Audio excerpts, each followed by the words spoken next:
মুখামুখিলৈ স্বাগতম মই দীক্ষিত শৰ্মা মুখামুখিৰ অনুষ্ঠানত ইতিমধ্যে আপোনালোকে কেবাজনো অতিথি দেখা পালে কেবাটো বহু ফিল্ডৰ বহু অতিথি আমাৰ তালে আহিলে ৰাজনীতি জগতৰ পৰা আৰম্ভ কৰি সামাজিক সাংস্কৃতিক জগতৰ বহু লোক আহিলে সাহিত্যিক আহিলে আজি এজন বিশেষ অতিথি মোৰ লগত বৰ্তমান উপস্থিত আছে আমি তেওঁৰ লগত কথা পাতিব বিচাৰিম তেওঁৰ এটা পৰিচয় দিলে ভুল হ'ব তেওঁৰ আসলতে দুটা পৰিচয় আছে প্ৰথম পৰিচয়টো হৈছে তেওঁ এজন ৰাজনীতিবিদ ৰাজনীতিৰ লগত জড়িত থকা ব্যক্তি আৰু তাৰ সমান্তৰালকৈ তেওঁৰ পৰিচয় আছে তেওঁ এজন সফল ব্যৱসায়ী হয় বা ব্যৱসায়ৰ লগত তেওঁ জড়িত হৈ আছে মোৰ লগত আছে ভাৰতীয় জনতা পাৰ্টিৰ জ্যেষ্ঠ নেতা ৰূপম গোস্বামী ৰূপম গোস্বামী ডাঙৰীয়া আপোনাক প্ৰথমে স্বাগতম জনাইছো ইতিমধ্যে মই আপোনাক কৈছো যে আপোনাৰ এটা পৰিচয় দিলে ভুল হ'ব আপোনাৰ আসলতে পৰিচয় দুটা আছে ইতিমধ্যে মই হেকিনি কলো আৰু ইতিমধ্যে আপুনি গম পাইছে যে এই আমাৰ মুখামুখি অনুষ্ঠানত কেবাজনো অতিথি আহিলে সকলো সেক্টৰৰ লোক আহিলে আৰু দুটা সেক্টৰৰ সংমিশ্ৰণত অহা আপুনি মোৰ প্ৰথমজন অতিথি হ'ব ব্যৱসায়িক আৰু ৰাজনীতিক মোৰ এটা এই অনুষ্ঠানৰ এটা অনুৰোধ থাকে মই সেই অনুৰোধটো মই আপোনাকো জনাব বিচাৰিম যিমান পাৰে সিমান স্পষ্টতাৰে যাতে আজি উত্তৰ দিয়ে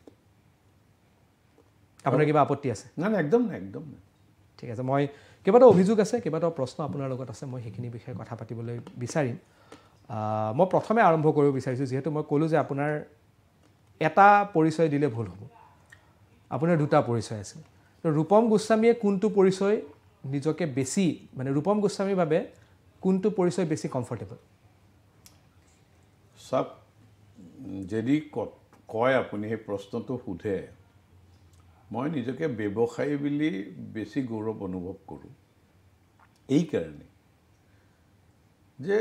মই আজি আপুনিও জানে যে অসমৰ অৰ্থনীতি কেনেকৈ আগুৱাই লৈ যাব পাৰে বা অসমীয়া জাতি আমি আসলতে বেসিক্যালি হয় কৃষিমুখী নহলে আমি চাকৰিজীৱী গতিকে আমি ব্যৱসায়িক লৈ নিজস্বভাৱে আমি কেনেকৈ ধৰণে এণ্টাৰপ্ৰিনাৰ হ'ব পাৰে আমি জাতিটোক কেনেকৈ বেপাৰী বনাব পাৰোঁ য'ত নেকি আমি পথাৰ বজাৰ দুইখনে দখল কৰিব পাৰোঁ গতিকে সেইটো এটা মোৰ মেইন উদ্দেশ্য আৰু সেই উদ্দেশ্যৰে মই ৰাজনৈতিক দলত যোগদান কৰিছোঁ কাৰণ মোক এখন ডাঙৰ প্লেটফৰ্ম লাগিব আৰু ইতিমধ্যে যোৱা 9টা বছৰ আমাৰ চৰকাৰ অসমত হৈছে আৰু এই ক্ষেত্ৰখনত মই যথেষ্ট কাম কৰিবলৈ সুবিধা পাইছোঁ কৰিছোঁ আৰু লাহে লাহে মই দেখিছোঁ আমাৰ মানুহ আজিকালি ভাল ভাল ডিগ্ৰী লৈ আহিও খেতি কৰা আৰম্ভ কৰিছে ব্যৱসায় কৰা আৰম্ভ কৰিছে এইটো এটা শুভ লক্ষণ বুলি মই ভাবোঁ গতিকে সেইকাৰণে মই প্ৰথমতে নিজকে ব্যৱসায়ী বুলি নিজকে চিনাকি দিবলৈ বেছি ভাল পাওঁ ইয়াত আৰু এটা কাৰণ আছে চাব আমাৰ আগৰ যিখিনি ব্যৱসায়ী আছিলে আপুনি আমাৰ কোনো হিৰো নাই কিন্তু আমাৰ বহুত ডাঙৰ ডাঙৰ ব্যৱসায়ী আছিল আজি প্ৰথম চাহ বাগানৰ ব্যৱসায়ী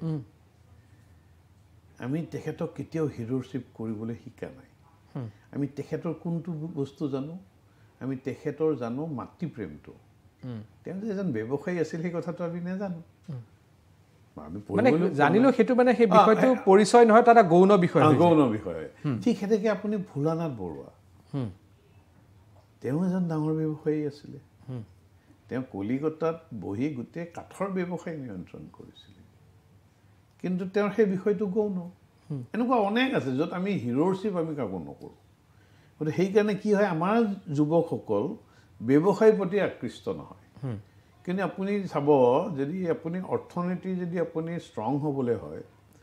আপুনি জাতিগতভাৱে ব্যৱসায়িক দিশটো ষ্ট্ৰং কৰিব লাগে নিশ্চয় খেতিটো লাগিব অৱশ্যে লাগিব কিন্তু তাৰ লগত ব্যৱসায়টো তো সেইকাৰণে মই নিজকে ব্যৱসায়ী বুলি চিনাকি দিবলৈ ভাল পাওঁ কিন্তু যদিও আপুনি ব্যৱসায়ী বুলি নিজকে চিনাকি দিয়ে আজি মুখামুখিত মই আপোনাক ৰাজনেতা হিচাপে বেছি প্ৰশ্ন কৰিম আপোনাৰ পৰিচয়টো থাকক সেইটোত মোৰ আমাৰ ক'বলগীয়া নাই বা আপত্তিও নাই এইটোত কিন্তু ৰাজনেতা হিচাপে মই আপোনাৰ লগত কথাখিনি পাতিম আৰু মোৰ প্ৰথম প্ৰশ্নটো আপোনালৈ এই কাৰণে মানে ৰাজনীতিৰ ক্ষেত্ৰৰ প্ৰথম প্ৰশ্ন ইতিমধ্যে আপোনাক মই প্ৰথম প্ৰশ্ন মই সুধিলোঁ মোৰ যদি ভুল হোৱা নাই মই যিমান দূৰ আপোনাৰ বিষয়ে জানো বা মই যিমানখিনি মই গম পাইছোঁ আপুনি মোৰ যদি ভুল হোৱা নাই 2004 চনত আপুনি বিজেপিত যোগদান কৰিছিল হয় 2004 চনত সেইখিনি সময়ৰ প্ৰেক্ষাপট যদি মই ভাৰতত চাওঁ তেতিয়াহ'লে 2004 চনত বিজেপি তাৰমানে অটল বিহাৰী বাজপেয়ী নেতৃত্বাধীন চৰকাৰৰ পতন হৈছে কেন্দ্ৰত আৰু অসমত কংগ্ৰেছৰ জয় জয়ময় অৱস্থা সেইখিনি সময়ৰ ৰাজনৈতিক প্ৰেক্ষাপট সেইটো আছিলে কেন্দ্ৰত NDA চৰকাৰ বাজপেয়ী চৰকাৰ পৰাজিত হৈছে UPA চৰকাৰ আহিলে আৰু অসমত 2001 চনত কংগ্ৰেছৰ চৰকাৰ হৈছিল তৰুণ গগৈ প্ৰয়াত তৰুণ গগৈৰ নেতৃত্বত আৰু কংগ্ৰেছৰ জয় জয়ময় অৱস্থা ভাৰতীয় জনতা পাৰ্টি কিন্তু সিমান বা সেইখিনি সময়ত বিশেষ একো অস্তিত্বও নাছিল তেনে প্ৰেক্ষাপটত আপুনি কংগ্ৰেছলৈ নগৈ বা আপোনাৰ হাতত অপশ্যন আছিল যেহেতু আপুনি ব্যৱসায়ীৰ লগত জড়িত থকা মানুহ আপুনি কংগ্ৰেছলৈ নগৈ এনেকুৱা এটা পাৰ্টিৰ যোগদান কৰিলে যিটো পাৰ্টিৰ অসমততো বিশেষ একো প্ৰভাৱ নাছিলেই ৰাষ্ট্ৰীয় ৰাজনীতিৰ পৰাও তেওঁলোক বিৰোধীলৈ গুচি গ'ল কিয় হয় এইটো আপুনি খুব ভাল প্ৰশ্ন সুধিছিল আৰু সেই সময়ত মই এগৰাকী ব্যৱসায়িক নেতা হিচাপে মোৰ হাতত অপশ্যন আছিলে মই সেইকাৰণে সুধিছোঁ আপোনাক প্ৰশ্ন আজি মোৰ হাতত AGPৰ পৰাও তেতিয়া মোৰ অফাৰ আছিলে কংগ্ৰেছৰ পৰাও অফাৰ আছিলে আমি সৰুতে আন্দোলন কৰিছিলোঁ মই আৰ্য কলেজৰ জেনেৰেল ছেক্ৰেটাৰী আছিলোঁ JB ল কলেজৰ ভাইচ প্ৰেছিডেণ্ট আছিলোঁ তো সেই সূত্ৰে আপুনি যদি চাই যে অট'মেটিকেলি মই AGPত জইন কৰিব লাগে AGP সেইখিনি সময়ত শক্তিশালী পজিশ্যনত আছিলে গতিকে মই AGPত জইন কৰিব লাগে আৰু নহ'লে মই যদি পাৱাৰ কেন্দ্ৰিক চাওঁ তেতিয়াহ'লে কংগ্ৰেছ জইন কৰিব লাগে মই কিয় বিজেপিত জইন কৰিলোঁ আৰু আপুনি যদি চাই ডেম'গ্ৰাফিকেলি মই অনেষ্টলি কওঁ মই কেতিয়াও ভবা নাছিলোঁ বিজেপি কেতিয়াবা অসমত চৰকাৰ কৰিব বুলি মই একেবাৰে ভবা নাছিলোঁ আজি প্ৰায় 21 বছৰ আগৰ প্ৰেক্ষাপটতো নাছিলে একদমেই নাছিলে মই অকল বাজপেয়ী ডাঙৰীয়া তথা যি হিন্দুত্বৰ আইডিঅ'লজি কাৰণ অসমৰ যদি প্ৰেক্ষাপট আমি বিদেশী খেদা আন্দোলন কৰিছিলোঁ তাৰ পৰা অনুভৱ হ'ল যে ইয়াৰ যিটো ৰিজাল্ট আহিব লাগে ৰিজাল্ট নাহিল মানে আন্দোলনটো কৰি বিদেশীক স্বদেশী কৰাৰ নিচিনা হ'ল মই তেতিয়াহ'লে সেই হিন্দুত্বৰ মানুহখিনি ক'ত যাব কোনোবা এজনতো হিন্দু নেতা লাগিব মই অসমীয়া হয় জাতিগতভাৱে কিন্তু ধৰ্ম মোৰ হিন্দু বা সনাতন তাত কোনো সন্দেহ নাই চ' এই যিটো আইডিঅ'লজি কাৰণ আপুনি বিভিন্ন ইয়াত চাওক আপুনি যদি চাই দুটা প্ৰকাৰৰ মানুহ থাকে এটা দলত যোগদান কৰা একচাম আইডিঅ'লজিকেলি কৰে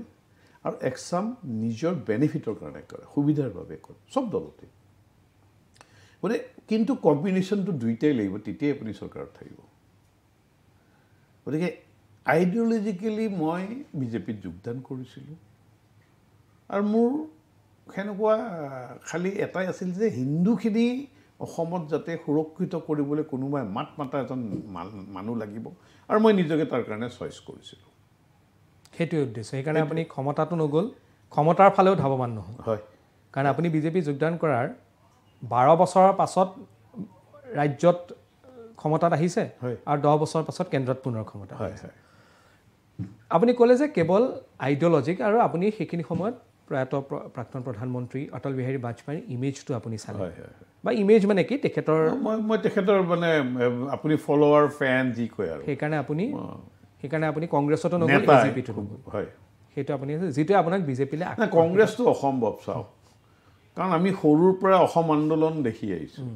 মানে আপুনি জাতীয়তাবাদী শিবিৰৰ পৰা যিহেতু আহিছে হয় হয় গতিকে আপুনি কংগ্ৰেছটো আপোনাৰ কাৰণে অপশ্যন হ'ব কেতিয়াও নহয় অপশ্যন AGP হ'ব পাৰে কিন্তু কংগ্ৰেছ হ'ব কংগ্ৰেছ কেতিয়াও নহয় ঠিক আছে মই এতিয়া আপোনাক প্ৰশ্নটো সুধিব বিচাৰিছোঁ কাৰণ আপুনি বিজেপিত থকা 21 বছৰ হ'ল আজি আপুনি অসম বিজেপিৰ দ্বিতীয়বাৰৰ বাবে মিডিয়া বিভাগৰ দায়িত্বত আছে মিডিয়া আপুনি পৰিচালনা কৰি আছে তেতিয়াৰ যেতিয়া আপুনি পৰিচালনা কৰিছিল সেইখিনি সময়ৰ মিডিয়াৰ ৰূপ বেলেগ আছিলে এতিয়া ডিজিটেল মিডিয়া বেছি আহিলে 3টা মাধ্যম আছে তেতিয়া 2টা মাধ্যমেই আছিলে ইলেক্ট্ৰনিক আৰু প্ৰিণ্ট এতিয়া 3 নম্বৰ আহিলে আৰু এতিয়া এনেকুৱা আহিল যে চিটিজেন জাৰ্নেলিজিম কিছুমান ধৰণৰ যদি আপুনি কয় সেইটো আহি গ'ল সেইটো এটা গোটেই 3টা প্ৰেক্ষাপট আপুনি আছে কিন্তু এই 3টা প্ৰেক্ষাপটত যেতিয়ালৈকে মিডিয়া ইলেক্ট্ৰনিক বা প্ৰিণ্টলৈকে আছিলে তেতিয়ালৈকে মই মানুহ যে সেইটো কিছু ক্ষেত্ৰত মানে এটা মেনেজেবল পজিশ্যনত থাকিব পাৰে কিন্তু আজি যেতিয়া চিটিজেন জাৰ্নেলিজিম আহি গ'ল তেতিয়া এইটো কোনো ৰাজনৈতিক দল বা কাৰোৰ ক্ষমতাত নাই কোনে ছ'চিয়েল মিডিয়াত কি ক'ব সেইটো কিমান ডাঙৰ প্ৰত্যাহ্বান হৈ পৰিছে আপোনালোকৰ কাৰণে চাওক মই প্ৰায় 2011ৰ পৰা মই ভাৰতীয় জনতা পাৰ্টি অসম প্ৰদেশৰ মিডিয়াৰ লগত নিয়ন্ত্ৰণ হৈ আছোঁ মই মুখ্য মুখপাত্ৰৰ দায়িত্বটো আছিলোঁ ভাৰতীয় জনতা পাৰ্টিৰ মই প্ৰথম মুখ্য মুখপাত্ৰৰ দায়িত্ব গ্ৰহণ কৰিছিলোঁ আৰু আজি মোক মিডিয়া আহ্বায়ক হিচাপেও মই কাম কৰিছোঁ, ইয়াৰ আগতেও কৰিছোঁ। এটা সময় আছিল য'ত নেকি আমি প্ৰেছ ৰিলিজ লিখি চিটি বাছত উঠি আমি পেপাৰ হাউচে দি আছিলোঁ। তেতিয়া মিডিয়া হাউচ ইমান নাছিল, এটা দুটা চেনেল আছিলে। আমি পেপাৰ হাউচত ঘৰে ঘৰে মানে অফিচে আমি দি আহিছোঁ প্ৰেছ ৰিলিজ হাতেৰে লিখি। সেই পৰ্যায়ৰ পৰা আমি এতিয়াতো একদম সহজ, আপুনি টাইপ মাৰি দিয়ক বা মুখেৰে কৈ দিলে টাইপো হৈ যায় আজিকালি, আৰু হোৱাটছআপত দি দিয়ক। তো তেতিয়াতকৈ এতিয়া যদি আপুনি মাধ্যমটো কয়, কমিউনিকেশ্যন কৰাৰ মাধ্যমটো সহজ হৈ পৰিছে। সেই সময়ত আপুনি হাতেৰে লিখিব লাগিছিল, লিখি পেলাই আপুনি পঠিয়াব লাগিছিল, সময়ৰ আগত গৈ পেলাইহে উঠিব, ফোন কৰিব লাগিছিল। আজিকালি আপুনি টাইপ কৰি পেলাই ফটককৈ বা আপুনি ভইচ মেছেজো দি পেলাই এৰি দিলে বা আপুনি ফেচবুকত আপুনি এটা কৈ দিলে ফটাফটে মিডিয়াই কভাৰ কৰে জেনেৰেলি। তো সেই ক্ষেত্ৰত সুবিধা হৈছে। কিন্তু এটা ভাল হৈছে, এটা সময়ত আমি যিটো য়েল্ল' জাৰ্নেলিজিম শুনিছিলোঁ, এইটো কিন্তু লাহে লাহে নোহোৱা হৈছে য়েল্ল' জাৰ্নেলিজিমটো। কাৰণ এতিয়া আজি আপুনি কোনো হাউচকে নিয়ন্ত্ৰণ কৰিব নোৱাৰে, আৰু কোনোবা হাউচক যদি নিয়ন্ত্ৰণো কৰে, যোন চৰকাৰত নাথাকক, কিন্তু আপুনি ফেচবুক নিয়ন্ত্ৰণ কৰিব নোৱাৰে, টুইটাৰ নিয়ন্ত্ৰণ কৰিব নোৱাৰে, ইনষ্টা আপুনি নিয়ন্ত্ৰণ কৰিব নোৱাৰে। কিন্তু এফালে আকৌ ইয়াৰ নিগেটিভিটিও বহুত আছে। বহুতে যেনেকৈ কয় নহয়, আপুনি যদি মিছা কথা এটা 100 বাৰ কৈ দিয়ে এইটো সঁচালৈ পৰিণত হৈ যায়, সেনেকৈও বহুতে নেৰেটিভ ছেট কৰি দিয়ে। আজিকালি ট্ৰেণ্ডিং বুলি কয়, এক চেনেলত আজি ট্ৰেণ্ড কৰিম, গতিকে আপুনি যদি গ্ৰুপ অফ পিপুল যদি মিলি পেলাই ট্ৰেণ্ড কৰিব খোজে, সেই ট্ৰেণ্ডটো ফটককৈ গুচি যায়।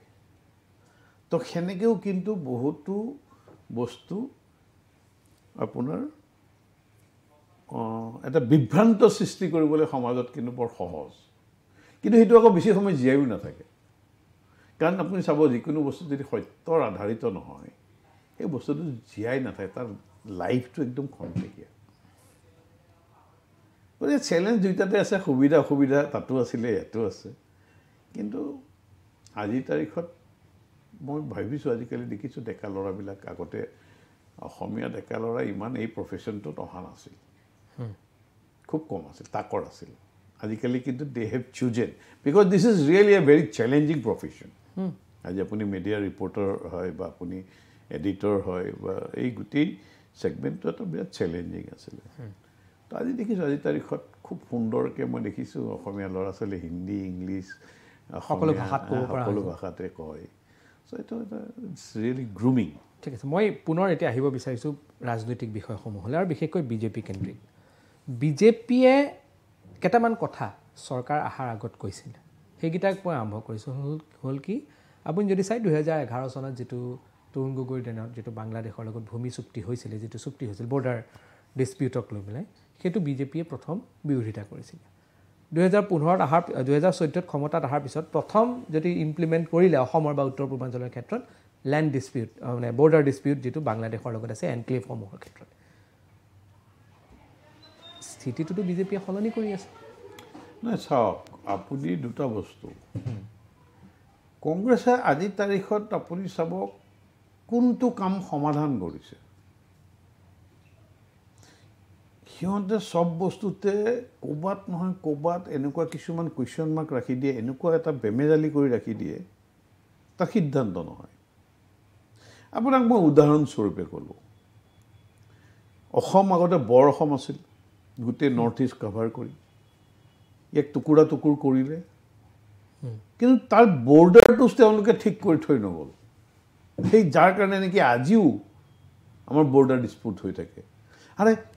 এখন দেশৰ ভিতৰত থকা দুখন ৰাজ্যৰ বৰ্ডাৰ ডিছপিউট হ'ব লাগে নেকি? গতিকে এনেকুৱা ধৰণৰ সেই ঠিক আপুনি যিটো তৰুণ গগৈৰ কথা কৈছিলে, বস্তুটো এনেকুৱা আছিল।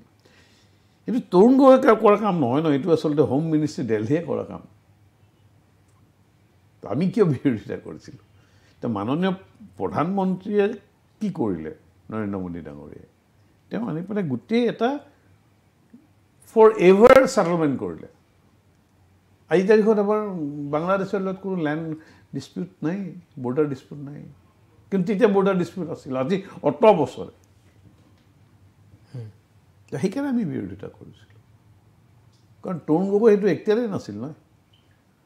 এক্টিয়াৰটো হোম ডিপাৰ্টমেণ্ট অফ ইণ্ডিয়া। আমিতো প্ৰপাৰ চেনেল দি কৰিছোঁ। বিজেপি এটা কথা আপুনি মনত ৰাখিব, আমি যি কৰোঁ, আমি কা হওক বা যি হওক, আমি স্পষ্টতাৰে কওঁ, আৰু তাৰপিছত যদি জনসাধাৰণে আমাক সমৰ্থন দিছে ঠিক আছে, আমি অন্ধকাৰত ৰাজনীতি নকৰোঁ। আৰু আপুনি আমাৰ যিটো ideology, nation first, party second, self last, প্ৰথম সদায় দেশ, দ্বিতীয়তেহে দল, আৰু তৃতীয়ত আমি ব্যক্তি। গতিকে আমাৰ কাৰণে বিৰোধী, আৰু বিশেষকৈ অখিল গগৈৰ দলৰ ফালৰ পৰাতো বাৰম্বাৰ কাক লৈ আজিও আপোনালোকক সমালোচনা কৰা যায় যে আপোনালোকে অসমীয়া জাতিৰ অস্তিত্ব বিপদাপন্ন কৰিলে। বিৰোধীয়ে কিন্তু কা এৰিছে, আপুনিহে কৈছে যে আমি কওঁ, কিন্তু বিৰোধীয়েতো এতিয়ালৈকে কা বিষয়টো এৰি দিয়া নাই, বিশেষকৈ অখিল গগৈৰ দলে। কি কৰিছিল কাৰ সময়ত? মানুহে যদি ৰোমন্থন কৰে সেই দিনকেইটা কেনেকুৱা ভয়াদৰ দিন আছিল, গুৱাহাটীখন কি পৰিৱেশ কৰি দিছিল। সেই অলপতে নেপালত যি হৈছিল একেই গুৱাহাটীত হোৱা নাছিল জানো কাৰ সময়ত? কলাক্ষেত্ৰক ভাঙি ছিঙি চুৰমাৰ কৰি দিয়া নাছিল নেকি? গোটেই গুৱাহাটীৰ ৰাস্তা ঘাট টায়াৰ জ্বলাই গোটেই এইবিলাক ব্যৱস্থিত কোনে কৰিছিল? লেফটিষ্ট আৰু কংগ্ৰেছ। অখিল গগৈটোতো লেফটিষ্ট হয়, লাল চালাম দিয়া নাছিল নেকি? এই জীৱন্ত ল'ৰা এটাক জ্বলাই নিদিলে, এয়া হ'ল তেওঁলোকৰ স্বৰূপ। তেওঁলোকে অকল এজন শ্বহীদ লাগে কাৰণে এজন ডেকা ল'ৰাক পিছফালে কেৰাচিন ঢালি বা যিয়ে ঢালি ন পেট্ৰল ঢালিয়ে জ্বলাই দিলে, আৰু তাক কৈছিল তোক আমি বচাই ল'ম। এনেকুৱা নেকি? গতিকে শুনক, আজি আমি স্পষ্টতাৰে আমি বিশ্বত হিন্দু মানুহ কেতিয়াও ভাৰতবৰ্ষৰ, বিশ্বৰ য'তেই নাথাকক যিকোনো হিন্দু মানুহ, তেওঁ ভাৰতবৰ্ষৰ চিটিজেন থাকক নাথাকক, ভাৰতবৰ্ষত তেওঁ বিদেশী হ'ব নোৱাৰে। কাৰণ ক'ত যাব? হিন্দুৰ কাৰণে যদি এক স্থান আছে সেইখন হ'ল ভাৰতবৰ্ষ। কিবা কাৰণে তেওঁ যদি ক'ৰবাত আজি বেলেগত চিটিজেনশ্বিপ লৈছে, তাত যদি অত্যাচাৰৰ সন্মুখীন হয়, তেওঁ ক'ত আহিব? তেওঁতো শৰণাপন্ন ভাৰততে হ'ব লাগিব। গতিকে কোনো হিন্দু মানুহ, একদম স্পষ্ট এইটো আমাৰ নীতি, তাত কোনো আমি লোকধাক নকৰোঁ। আমি ভাৰতবৰ্ষত কোনো হিন্দু কেতিয়াও বিদেশী হ'ব নোৱাৰে। কিন্তু আপোনালোকেতো ডেডলাইনবোৰ যিখিনি আছিলে 14 কৰিলে, এতিয়া আকৌ 24 কৰিব বিচাৰি আছে। মই ক'লোৱে নহয়, ভাৰতবৰ্ষত কোনো আকৌ বঢ়াই গৈ থাকিব। তেওঁলোকৰতো অভিযোগ এইটোৱে যে আপোনালোকে যিটো ভিত্তিবৰ্ষ আছে সেইটো আপোনালোকে যিকোনো মুহূৰ্তত সলাই দিব পাৰে। তাত কথা পাতি কি লাভ আছে আপুনি কওক? আমি ক'লোৱে দেখোন, আমাৰ স্পষ্ট যে ভাৰতবৰ্ষত কোনো হিন্দু বিদেশী হ'ব নোৱাৰে। তেতিয়াহ'লে তাৰ সুবিধাৰ কাৰণে যি কৰিব লাগে আমি কৰিম। মানে হিন্দু ৰাষ্ট্ৰ কৰিব। চাওক, হিন্দু ৰাষ্ট্ৰ হয় নহয় সেইটো এটা পিছত সময়ে ক'ব। কিন্তু অন্তৰৰ কোনোবা এটা ক'বলৈ গ'লেতো আজি আপুনি নহয়, আপুনিতো হিন্দু, ভাৰতবৰ্ষতো নিৰ্ভৰ ছেকুলাৰ। ক'ত ইণ্ডিপেণ্ডেঞ্চৰ সময়ত ছেকুলাৰ আছিল নেকি? কনষ্টিটিউশ্যনখনত ছেকুলাৰ শব্দটোতো নাছিল নহয়, এইটো পিছত অনা গৈছে। Why from backdoor? কিয়? ইমাৰ্জেঞ্চিৰ সময়ত আনিছিলে 42তম সংশোধনী। তেতিয়াহ'লে পাকিস্তানটো ছেকুলাৰ হ'ম বুলি কৈছিল, হ'ল নেকি? তাত থকা হিন্দুবিলাক কেনেকৈ অত্যাচাৰ হ'ল? বাংলাদেশৰ কি অৱস্থা হ'ল? কি প্ৰেক্ষাপটত বাংলাদেশ সৃষ্টি হ'ল? আজি আৰু কেনেকুৱা প্ৰেক্ষাপটত বাংলাদেশে কি কৰি আছে? চাওক, কিছুমান কথা আজি বাংলাদেশ হওক, নেপাল হওক, শ্ৰীলংকা হওক, কোনে কৰি আছে এই কথাবিলাক কিন্তু আমি বুজিব লাগিব। আমি বহুত মানুহ আমি মানে অন্ধকাৰত থাকোঁ। আমেৰিকাত বা সেই ৱেষ্টাৰ্ণ কাণ্ট্ৰিবিলাকে কেনেকৈ ধৰণৰ কি deep state concept, what is deep state concept, সেইবিলাক আমি বুজিব লাগিব। তেওঁলোকে কেনেকৈ ষড়যন্ত্ৰমূলকভাৱে কৰে। আজি এটা সময়ত য'ত নেকি বিশ্বত GDP ভাৰতবৰ্ষৰ প্ৰথম আছিল, দ্বিতীয় আছিল চাইনা। এইবিলাক 18 শতিকাৰ কথা মই কৈ আছোঁ। আমেৰিকাটো গন্তিত নাছিল GDPৰ ক্ষেত্ৰত। আজি কেনেকৈ আগুৱাই গ'ল? কোনে ভাৰতবৰ্ষক এনেকুৱা এই পৰ্যায়লৈ লৈ গ'ল? প্ৰথম মোগল, দ্বিতীয়তে ব্ৰিটিছ। নাও এতিয়া আমাৰ মোদী ডাঙৰীয়া আজি যিয়ে নহওক আজি অৰ্থনৈতিকভাৱে আমি 4 নম্বৰত আছোঁ বিশ্বৰ ভিতৰত fastest growing economy in the world আমি প্ৰাউডলি ক'ব পাৰোঁ আজি এখন চৰকাৰ থকাৰ অনুভৱ হয় আমাৰ চব ক্ষেত্ৰতে আমি চাওক আমি মোদী ডাঙৰীয়া অকল এটা ছেক্টৰ নহয় মোদী ডাঙৰীয়া ডিফেন্স এটা সময়ত এনেকুৱা আছিলে 7 দিনলৈ আমাৰ গুলি নাছিল যুদ্ধ হ'লে 7 দিন আমি এমিনেশ্যন নাছিল আমাৰ এনেকুৱা পৰিৱেশ আছিলে কোনে সৃষ্টি কৰিছিল কাৰ স্বাৰ্থত আজিও কাৰ স্বাৰ্থত আপুনি এতিয়া মই সৰু উদাহৰণ কওঁ ইয়াত কেণ্ডেল মাৰ্চ হৈছে আমি কাহিনীও কিন্তু অসমত কেণ্ডেল মাৰ্চ শুনা নাছিলোঁ আজি কংগ্ৰেছে কেণ্ডেল মাৰ্চ কৰিছে আমাৰ ইয়াত জোৰ লৈ পেলাই হয় জোৰ সমদল হয় কিন্তু কেণ্ডেল মাৰ্চ নহয় কিন্তু এইটো চা সংস্কৃতি কোনে কি সংস্কৃতি আজি এই প্ৰেক্ষাপটত মই আজি left liberal and this Congress সিহঁতে কি ক'ব বিচাৰিছে সিহঁতে জুবিন গাৰ্গক সনাতনী নহয় এইটো প্ৰমাণ কৰিব চেষ্টা কৰি আছে সেইটো এটা মই মোৰ জাতি নাই ধৰ্ম নাই সেইটো এটা এখন চিনেমাৰ ডাইলগ সেইটো সেই মানুহজনে নিজৰ চিনেমাখনৰ কথা ডাইলগটো 10 বাৰ ক'ব পাৰে সেইটো এখন চিনেমাৰ ডাইলগ কিন্তু তেওঁ কি তেওঁ জাতি অসমীয়া তেওঁৰ ধৰ্ম সনাতন তেওঁৰ মৃত্যু পিছতো তেওঁৰ ধৰ্মৰ দ্বাৰাই যি 11 দিন 13 দিন তেনেকৈ এইটো কাজ হৈছে এই কথাবিলাক আমি কিন্তু বুজিব লাগিব আপুনি বিশ্বাস নকৰিব আজিও মই ডিষ্টাৰ্ব কালি ৰাতিও মই জুবিন গাৰ্গৰ ডাঙৰীয়াৰ গান টক শ্ব' মই ইয়াত এটা টক শ্ব' হৈছিলে আজতকৰ লগত মই গোটেই ৰাতি টক শ্ব'টো চাইছোঁ আজতকৰ লগত তাতে জুবিন গাৰ্গে যিখিনি কথা কৈছিলে আপোনাৰ মনত আছে বোধহয় তো আমি জুবিন গাৰ্গ ডাঙৰীয়াক অমৰত্বলৈ লৈ যাব বিচাৰোঁ কিন্তু ইয়াত কি ৰাজনীতি কৰিছে কেনেকুৱা ধৰণৰ ৰাজনীতি হৈছে আজি আপুনি চাব চামকানু মহন্তৰ এখন ফটো হাঁহি থকা ফটো এটা চেনেলে দিছিল তাৰপিছত তেওঁ ড্ৰপ কৰিলে ইয়াত ফেক পষ্টমৰ্টম ৰিপৰ্ট ওলাই বাক্সা ঘটনা মৃত্যু নহওঁতে এজন ল'ৰা মৃত্যু হ'ল বুলি এটা চেনেলে চলাই দিলে নহয় জানো এতিয়া মই আজি কওঁ যে নাই মই মোক কিন্তু ক'ব লগা আছে এটা কথা আপুনি ভাল পায় বেয়া পায় নাজানো মই অসম চেম্বাৰ্ছ অফ কমাৰ্চৰ তৰফৰ পৰা কওঁ যে with due respect to Zubeen da and all আমাৰ হিন্দু ধৰ্মত 13 দিন বা 14 দিন হৈ যোৱাৰ পিছত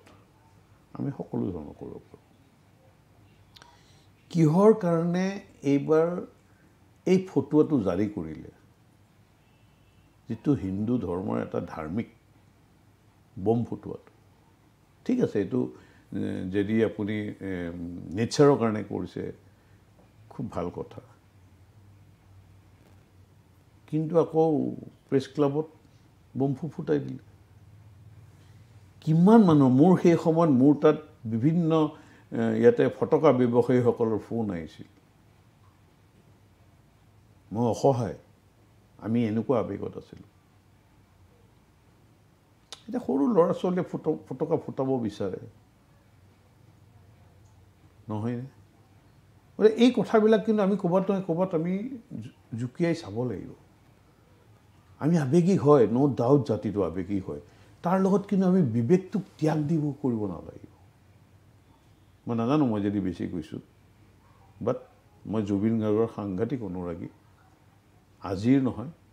মোৰ মিছেছৰ ক্লাছমেট আছিলে I met him many times মই কেইটামান বেলেগ বিষয়লৈ যাব বিচাৰিছোঁ সেইকেইটা হয় আপুনি কৈছে ৰাজনীতি কোনোবাই কৰিছে ডেফিনেটলি যদি আপোনালোকে হিন্দুৰ নামত ৰাজনীতি কৰিব পাৰে কোনোবাই যদি কিবা এটা নামত ৰাজনীতি কৰিলে তাত আপত্তিটো কি আছে নাই কিন্তু আপুনি খোলাখুলি অপেনলি হ'ব লাগিব আপুনি মুখাপিন্ধি কাম কৰিব নোৱাৰিব নহয় সমাজখনক আপুনি গুমৰাহ কৰিব নোৱাৰে নহয় আমি যি কৰিছোঁ সমাজক কৈ কৰিছোঁ নহয় তুমি আজি আপুনি চাব কাৰ সময়ত তেওঁলোকৰ বৰাকত এটা বেলেগ ষ্টেটমেণ্ট ব্ৰহ্মপুত্ৰ ভেলীত কংগ্ৰেছৰ এটা বেলেগ ষ্টেটমেণ্ট সেইটো কেনেকৈ হ'ব আপোনাৰ ব্ৰহ্মপুত্ৰ ভেলীত যি হ'ব বৰাকতো একেই হ'ব লাগিব তেওঁলোকৰ বৰাকৰ কাৰণে এটা বেলেগ ষ্টেটমেণ্ট এইটো কি কয় এইটো কি সূচায় ইয়াত এই হিপক্ৰেট হ'ব নালাগিব এই শুড নট বি এ হিপক্ৰেট ৰাজনীতি খোলা চাফা ৰাজনীতি ট্ৰেন্সপাৰেণ্ট ৰাজনীতি মই থাকিব পাৰোঁ নাথাকিব পাৰোঁ আমাৰ আইডিঅ'লজি হ'ল চাওক সমাজত বসবাস কৰা শেষৰজন ব্যক্তি যাক আমি অন্তোদয়া বুলি কওঁ তেওঁ যেতিয়ালৈকে উন্নয়ন নহয় আমি অহৰহ কাম কৰি যাম আমি চৰকাৰত থাকিলেও কৰিম নাথাকিলেও কৰিম চৰকাৰখন হয় আমি ৰাজনীতি যিহেতু কৰিছোঁ আমাৰ প্ৰাইম চৰকাৰত আমি থাকিবই লাগিব আমি চৰকাৰ থকাৰ কাৰণে কাম কৰোঁৱেই কিন্তু কিবা কাৰণে আমি চৰকাৰ শ্লিপ হ'লেও আমি কিন্তু হতাশা নহওঁ আপুনি চাব যিকোনো বিপদ যেতিয়া ভাৰতবৰ্ষৰ হয় প্ৰথম সংঘৰ মানুহখিনি আগুৱাই যায় কিন্তু চৰকাৰতো আপোনালোকে যিমানেই জিকিলেতো চৰকাৰ গঠন কৰে এনেকুৱা উদাহৰণ আছে য'ত এজন বা তিনিজন বা দুজন আছে তেতিয়া আপোনালোকে চৰকাৰ গঠন কৰে চৰকাৰটো আপোনালোকৰে হয় বিশেষকৈ অসমৰ মানে উত্তৰ পূৰ্বাঞ্চলৰ প্ৰেক্ষাপটত যদি আপুনি চায় নাই মানে মই মেঘালয়ত আপোনালোকৰ এজন নে দুজন জিকিলে আপোনালোকে চৰকাৰ গঠন কৰিলে তাত নাই নাই কথাটো হ'ল কি আপুনি চাওক যে মই ক'ব কি বিচাৰিছোঁ যে আমি সদায় ৰাইজৰ হৈ কাম মই এইটো ক'ব বিচাৰিছোঁ যে চৰকাৰ আপুনি কৈছে যে চৰকাৰ কেতিয়াবা থাকিব পাৰে নাথাকিব পাৰে কিন্তু সেইটো হ'ব পাৰে সেইটো ডাঙৰ কথা নহয় কিন্তু য'ত আপোনালোকে এজন বা দুজন জিকে তাতো আপোনালোক চৰকাৰতে যাকে সেইটো কেপাচিটিৰ কথা যুদ্ধটো বেলেগ বস্তু যেতিয়া যুদ্ধ হ'ব বল চলনা চব কৰিব লাগিব সেইটো যুদ্ধ ৱাৰ হয়নে নহয় এতিয়া আমি চাওক আজি আমি একমাহলৈ আমিতো শান্ত আছিলোঁ জুবিন গাৰ্গ ডাঙৰীয়াৰ এই গোটেই বিষয়টো আমিতো কিন্তু একমাহৰ পিছত যেতিয়া আমাক ডিফেম কৰিব লগা হ'ল আমাক এনেকুৱা এক পৰিৱেশ কৰি দিলে যেন গোটেই ঘটনাটোৰ বাবে বিজেপি দায়ী হেৰে মই কৈছোঁ শুনক আজিৰ তাৰিখত মাননীয় মুখ্যমন্ত্ৰী ডক্টৰ হিমন্ত বিশ্ব শৰ্মাই যিটো স্তৰত ছাৰ্ভিচ দিছে not only in this case even for the development of the state আমাৰ ৰাজ্যখনৰ ডেভেলপমেণ্টৰ কাৰণে তেওঁ যিমান 24/7 কাম কৰে মই আজিলৈকে এনেকুৱা মুখ্যমন্ত্ৰী পোৱা নাই মই নিজৰ মুখ্যমন্ত্ৰীৰ পৰা মই কোৱা নাই মোৰ তেওঁ যেতিয়া কটনত জেনেৰেল ছেক্ৰেটাৰী আছিল মই ৰাজ্যত আছিলোঁ আমি সৌদ গুৱাহাটী ছাত্ৰ সন্থাৰ পৰা একেলগে কৰিছোঁ মই আজিৰ নহয় তেওঁৰ এই অভ্যাস তেতিয়াৰ পৰাই আছিল এতিয়া বিজেপিৰ ভৱিষ্যত কি হ'ব 26ত কি ভৱিষ্যত দেখিছে বিজেপিৰ নে বিজেপিটো ভাল হ'ব ৰাইজে সিদ্ধান্ত ল'ব ৰাইজ আমাৰ লগত আছে আমি প্ৰত্যেকটা বিষয় ৰাইজ আপোনালোকৰ লগত নাথাকিল কিয় কৈছে আপুনি আমি 1 লাখ ভোট বেছি পাইছোঁ যোৱা তুলনাত আমি হাৰিছোঁ চিট কেইটামান তাত 2-3টা বিষয় আছে 2-3টা ইতিমধ্যে মাননীয় মুখ্যমন্ত্ৰীয়ে কৈছে মই আকৌ হয়তো দৌৰাব খোজা নাই ৱাই উই লুজ BTC কিন্তু তাত আমিতো আৰু BTCত আল্টিমেটলি কোনে NDA জিকিছে নাই সেইটোতো পিছত হৈছে আপোনালোকে NDA হিচাপে আমি খেলা নাছিলোঁ কিন্তু আল্টিমেটলি NDAৰে পাৰ্টনাৰ নহয় NDA জিকিছে নহয় আমাৰ টাৰ্গেট কি UPA আহিব নালাগে আৰু সেই কংগ্ৰেছে আমি BTCত মুখ ঠেকেচা খোৱা বুলি হাঁহে নিজে কিন্তু এটাও চিট জিকা নাই মই জাষ্ট আপোনাক কৈছোঁ এই কংগ্ৰেছীয়ে আমাক আকৌ সেইটো লেভেলে ঠাট্টা কৰে হোৱাৰাজ আপুনি চাব আমি 1 লাখ ভোট আমাৰ বাঢ়িছে BTCত আমি নিজে কিব পাৰোঁ বেলেগ কথা আৰু আমি ইমান এগ্ৰেছিভ নাছিলোঁ আমি কৰিছোঁ কি কৰিব লগা আমি চিৰিয়াছলি লৈছিলোঁ ইলেকশ্যন বাকী ৰাইজে যি মেণ্ডেট দিছে আমি একচেপ্ট কৰিছোঁ 26ত কি হোৱাটো দেখা পাইছে আপোনালোকে এই মুহূৰ্তত কি হ'বগৈ 26ত আৰু এইটো সোধাৰ কথা নেকি জনসাধাৰণে সদায় আমাৰ লগতে আছে আজি চাওক আজি কিমান ডাঙৰ নিযুত মইনা আজি নিযুত মইনা দ্বিতীয় সংস্কৰণ আজি মাননীয় মুখ্যমন্ত্ৰী মহোদয়ে সেইটো লঞ্চ কৰিছে আকৌ কোনোবাই ভাবিছিল নেকি চাওক এই যে যিবিলাক আঁচনি দি আছে এই আঁচনি কিন্তু জাত ধৰ্ম চোৱা নাই কিন্তু কিয় অসমখন আগবাঢ়িবলৈ হ'লে চবকে আগুৱাই লৈ যাব লাগিব আমি এপিজমেণ্ট হ'বলৈ নিদিওঁ এটা সময় আছিল কিন্তু এটা কথা মই লক্ষ্য কৰিছোঁ এটা কথা মোৰ দৃষ্টিত আহিছে যে যদিও আপুনি ঠিক আছে আপোনালোক ক্ষমতাত আছে অসমত প্ৰায় 9.5 বছৰ আপোনালোকৰ ক্ষমতা হৈ গ'ল কেন্দ্ৰত 11 বছৰতকৈ অধিক আপোনালোকৰ ক্ষমতা হৈ গ'ল আৰু বিশেষকৈ অসমৰ প্ৰেক্ষাপটত যদি কেইটামান বিষয় মই চাওঁ ভাৰতীয় জনতা পাৰ্টি বৰ দুতুল্যমান স্থিতিত আছে আৰু যিটোত আপুনি কিছু সময়ৰ আগতে যিটো কংগ্ৰেছক অভিযোগ দিলে যে তেওঁলোকে সমস্যা এটা কৰে কিন্তু সমাধানটো দি নিদিয়ে, এইকেইটা বিষয়টো কিন্তু একেধৰণেই হৈছে বুলি একাংশই মত পোষণ কৰিছে। মই এটা এটাকৈ বিষয় আহিম। প্ৰথম বিষয়টো হ'ল NRC আৰু দ্বিতীয় বিষয়টো হ'ল 6 জনগোষ্ঠীৰ জনজাতিকৰণ। আজি 10 বছৰ হ'ব হ'ল আপোনালোকৰ শাসনত থকা। NRCটো কি হ'ব বা NRCটো কি কৰিব, NRC হ'ব নে নহয়, ভাৰতীয় জনতা পাৰ্টিৰ স্থিতি স্পষ্ট নহয়। মই NRCটো আৰম্ভ কৰিছোঁ। নাই চাওক, NRCৰ ক্ষেত্ৰত ভাৰতীয় জনতা পাৰ্টিৰ স্থিতি একদম স্পষ্ট। কংগ্ৰেছে কি কৰিলে? নাই না, কংগ্ৰেছতে নাযাব, আপুনি বিজেপিৰ কথা আপুনি চাব লাগিব ন, এইখিনি কথা জনসাধাৰণক সোঁৱৰাব লাগিব। দুটা পাইলট প্ৰজেক্ট কৰি পেলাই NRCৰ বন্ধ কৰি দিলে। আমি NRCখন কৰিলোঁ, এটা পৰ্যায়লৈকে নিলোঁ, সুপ্ৰিম কোৰ্টৰ নিৰ্দেশতে হৈছে, সুপ্ৰিম কোৰ্টৰ তত্বাৱধানত হৈছে। আমি ছাপৰ্ট দিলোঁ। মাননীয় মুখ্যমন্ত্ৰী তেতিয়াৰ সৰ্বানন্দ সোণোৱাল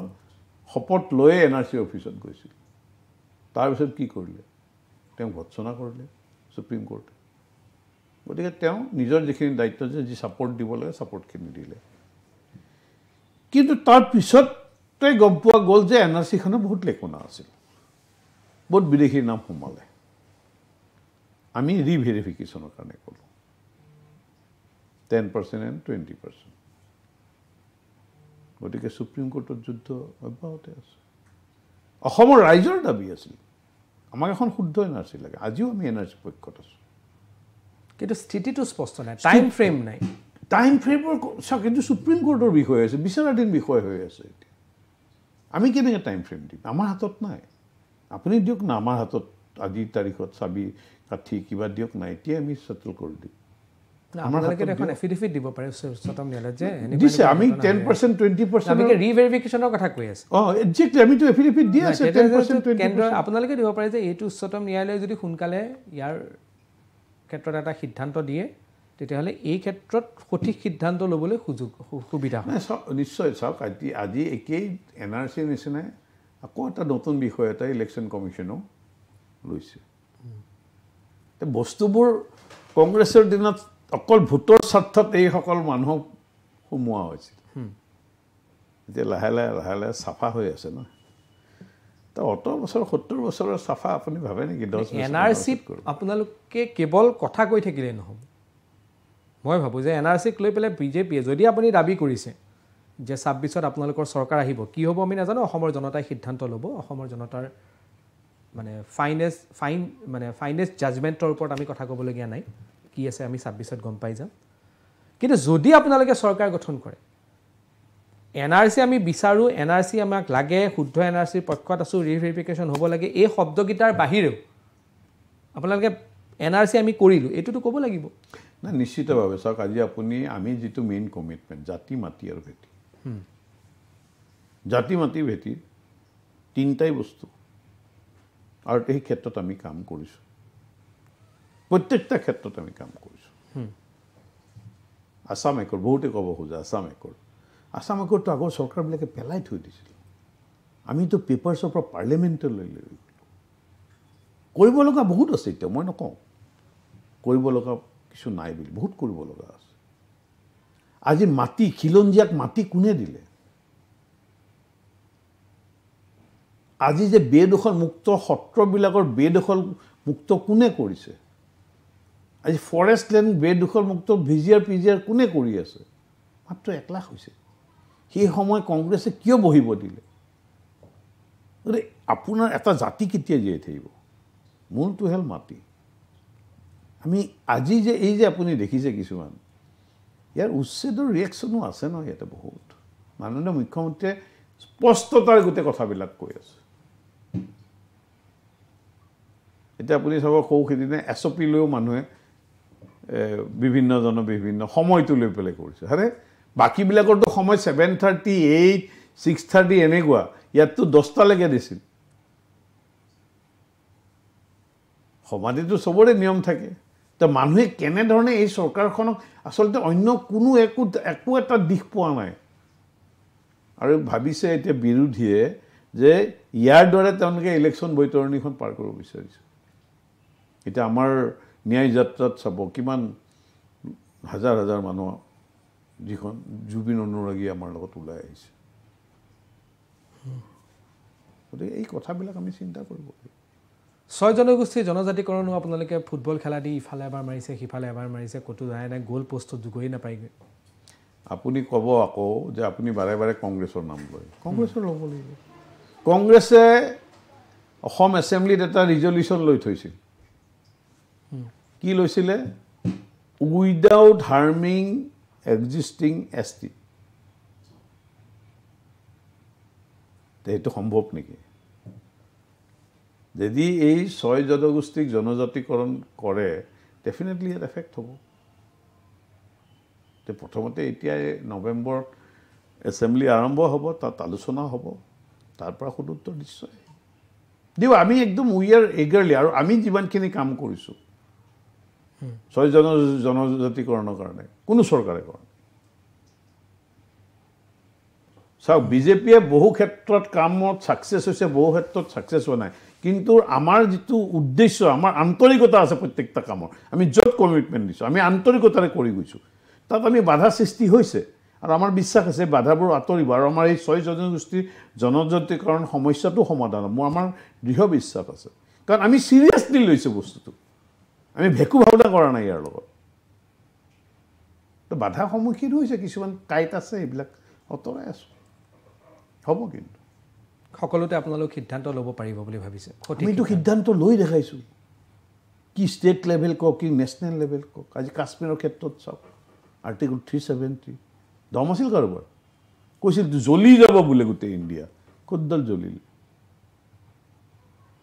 পাকিস্তানৰ পুলৱামাৰ ক্ষেত্ৰত কেনেধৰণে এটেক কৰিলে এইবিলাকতো আমি দেখাইছোঁ জনসাধাৰণে উপলব্ধি কৰিছে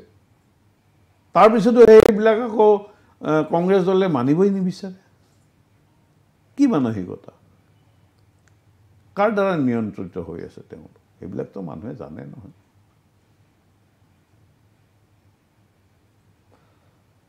কিমান কনফিডেণ্ট 26ক লৈ 100% কনফিডেণ্ট আমি জনসাধাৰণ আমাৰ লগত আছে আমি জনসাধাৰণৰ লগত কানেক্ট হৈ আছোঁ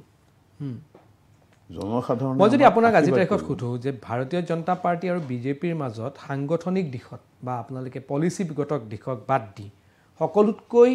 ডাঙৰ ষ্ট্ৰং পইণ্টটো কি আছে বিজেপিৰ সকলোতকৈ ডাঙৰ ষ্ট্ৰংটো পইণ্টটো কি আছে যিটোৱে মানে কংগ্ৰেছতকৈ বিজেপিক মানে পৃথক বুলি কয় মই সাংগঠনিক কথাটো কোৱা নাই মই আপোনালোকৰ কিমান সদস্য আছে সেই পৰ্যায়ত কথাটো কোৱা নাই চাওক আমি ট্ৰেন্সপাৰেণ্ট আমি মিছা কথা কৈ ৰাজনীতি নকৰোঁ গতিকে এই কথা ভাৰতবৰ্ষৰ জনসাধাৰণে জানে আমাৰ নেতৃত্বৰ সিদ্ধান্ত ল'ব পৰা কেপাচিটি আছে আমি যিটো কওঁ সেইটো কৰি দেখুৱাওঁ দ্বিতীয়তে আমি দেশখনক ভাল পাওঁ আমি দেশৰ সৈতে কাম কৰোঁ চতুৰ্থতে দুৰ্নীতি যাৰ আমি 100% বিৰোধিতা কৰোঁ গতিকে এনেকুৱা অনেক আছে সংগঠনটো চবতকৈ ডাঙৰ আপুনি ক'ব মানা কৰিছে চবতকৈ ডাঙৰ কথা হ'ল কি কানেক্টেড টু দ্য পিপল আমি সংগঠন আমাৰ বহুত ষ্ট্ৰং আজি 65 লাখ মানুহ আমাৰ আছে উইথ ডাটা আছে আমাৰ লগত তাৰ ক'ৰবাত মানুহ কেতিয়াবা ক্ষোভিত হয় সেইটো ইণ্টাৰনেল মেটাৰ এণ্টি ইনকামেঞ্চি আছেনে নাই একেবাৰে নাই মই আপোনাক ক'লোঁ 2021তো পোন প্ৰথমবাৰ ভাৰতবৰ্ষত এটা এনেকুৱা ইলেকশ্যন হৈছে য'ত একেবাৰে এণ্টি ইনকামেঞ্চি নাই এই 26তো একেই হ'ব এণ্টি ইনকামেঞ্চি নাই একেবাৰে নাই মানুহ সকলো সন্তুষ্ট আপুনি সকলো ৱৰ্ডটো ইউজ কৰিলে অকণমান দিগদাৰ হ'ব সকলো মানে 100% ছেটিছফাইড নহয় ইয়াততো 33% যিটো এতিয়া 40% হ'বলৈ গৈ আছে তেওঁলোকৰতো এটা তীব্ৰ বিৰোধিতা আছেই আমাৰ প্ৰতি যি 33% আছিল আগতে এতিয়াতো এই চেঞ্চাছৰ পিছত ৰিপৰ্ট আহিলে এইটো 40ৰ ওচৰা-ওচৰি হ'ব গতিকে সিহঁতৰতো 100% বিৰোধিতা আছে কিন্তু বাকীখিনি মই ভাবোঁ এক মানে সৰহসংখ্যকে আমাৰ লগত 60%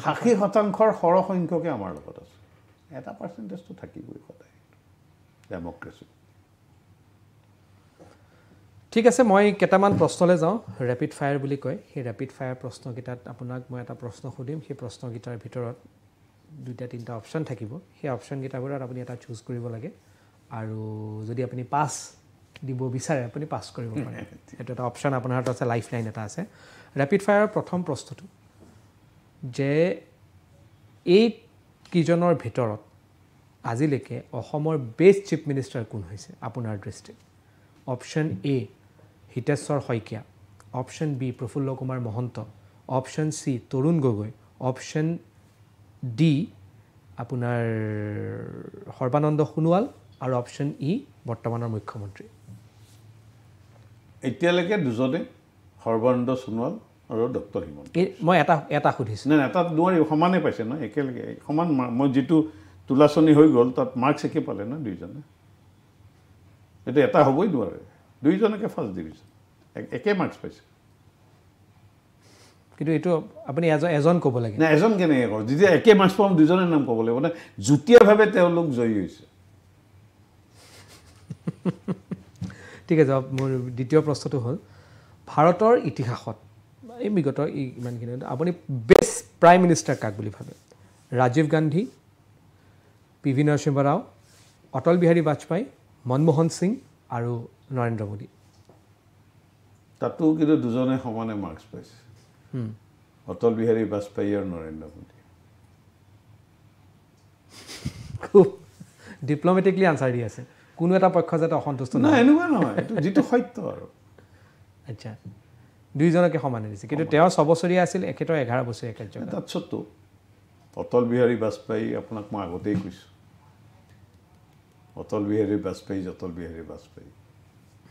সেইকাৰণে এওঁ দীঘলীয়া টাৰ্ম থকাৰ কাৰণে তেওঁৰ লগত সমান মাৰ্কছ পালে আদাৰৱাইজ তেওঁ হয়তো অকণমান কম পালে হয় দীঘলীয়া থাকি গ'লে নৰেন্দ্ৰ মোদীকে 3বাৰ জিকিলেতো অটল বিহাৰী বাজপেয়ী ক'বলৈ গ'লে 3বাৰে জিকিছে কিন্তু কম সময় গতিকে এওঁ দীঘলীয়া সময় গতিকে সেইকাৰণে অলপমান মাৰ্কছটো একেই গ'ল আদাৰৱাইজ হয়তো অটল বিহাৰী বাজপেয়ী হ'ল হয় তৃতীয় প্ৰশ্নটো হ'ল মোৰ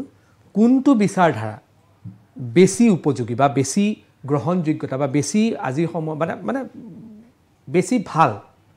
এই দুইজনৰ বিচাৰধাৰাৰ মাজত option A Mahatma Gandhi option B Keshav Baliram Hedgewar দেশপ্ৰেম কোনটো বেছি কাৰ বিচাৰধাৰা বেছি ভাল আছিল দেশপ্ৰেম কাৰ যাৰে আছে আপুনি কওক তো মই নাজানো দুইজনৰ এই অপশ্যনৰ ভিতৰত মহাত্মা গান্ধীৰ বিচাৰধাৰা নে হেডগেৱাৰৰ বিচাৰধাৰা দেশপ্ৰেমটো যাৰ আছিল আপুনি সেইটো অলপ তোলাচনী কৰাটো অলপ কঠিন দেশপ্ৰেমটো কাৰ কিমান হেডগেৱাৰ ডাঙৰীয়াৰ সমানে দেশপ্ৰেম আছিল মহাত্মা গান্ধীৰো সমানে দেশপ্ৰেম আছিল কিন্তু হেডগেৱাৰ ডাঙৰীয়াই কোনো ধৰণৰ কেতিয়াও কণ্ট্ৰভাৰ্চিত অহা নাই কিন্তু মহাত্মা গান্ধীয়ে বিভিন্ন ক্ষেত্ৰত বিভিন্ন সময়ত বিভিন্ন কণ্ট্ৰভাৰ্চিত আছে সেইকাৰণে আপুনি অকণমান নাই আপুনি যদি পোনপটীয়া কয় মই হেডগেৱাৰ ডাঙৰীয়াকে দিম মই পোনপটীয়াই সুধিছোঁ হেডগেৱাৰ ডাঙৰীয়াকে দিম কাৰণটো মই কৈ দিলোঁ বিশ্লেষণ কাৰণ আমি মহাত্মা গান্ধীক ফাদাৰ অফ দ্য নেশ্যন কৰোঁ নিশ্চিত হ'ব কিন্তু তেওঁ বহুতকেইটা কণ্ট্ৰভাৰ্চি আছে সেইটো শুদ্ধ নে অশুদ্ধ মই নাজানো আৰু তেওঁক কিয় কোনোবাই মাৰিব লগা হ'ল কিয় মাৰিল এনেকুৱা ধৰণৰ প্ৰশ্ন কিন্তু হেডগেৱাৰ যে সেনেকুৱা ধৰণৰ কোনো কণ্ট্ৰভাৰ্চি নাই কোনো ধৰণৰ প্ৰশ্ন নাছিল গতিকে এইটো অপশ্যন মই আপোনাক দিব বিচাৰোঁ প্ৰশ্নটো হ'ল যে এই তিনিটা নাম ক'ম এই তিনিটা নামৰ ভিতৰত কোনজন ভাল নেতা কোন বেছি ভাল option A Gaurav Gogoi option B Lurinjyoti Gogoi আৰু অপশ্যন চি অখিল গগৈ নেতাটো তিনিজনেই নহয় আজিলৈকে নেতা হৈয়ে পৰা নাই আজি আপুনি লুৰিণজ্যোতি গগৈৰ কথা কৈছে জিকাই নাই অখিল গগৈ তেওঁ এক চিম্পেথেটিকেল ভোটত জিকিছে